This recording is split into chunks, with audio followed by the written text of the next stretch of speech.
आपण पाहत आहात भारतीय जनमत, आपला चॅनल।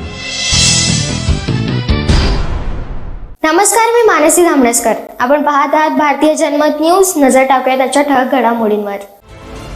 महाराष्ट्रात विधानसभा निवडणुकीचे वेध लागले आहेत, पण निवडणुकीची तारीख अद्यापही जाहीर झालेली नाही।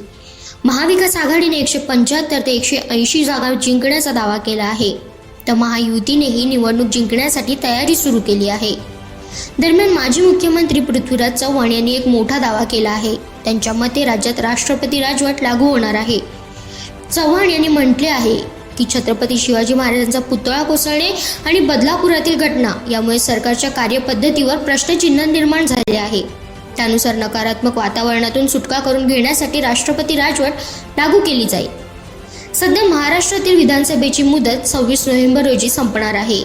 दिवाळीच्या कालावधीत निवडणुका घेतल्या जात नाहीत, त्यामुळे दिवाळीच्या आधी किंवा नंतर निवडणुका होण्याची शक्यता आहे। पृथ्वीराज चव्हाण यांनी या मुद्द्यावर चर्चा वाढवल्यामुळे चर्चेला उधाण आलं आहे।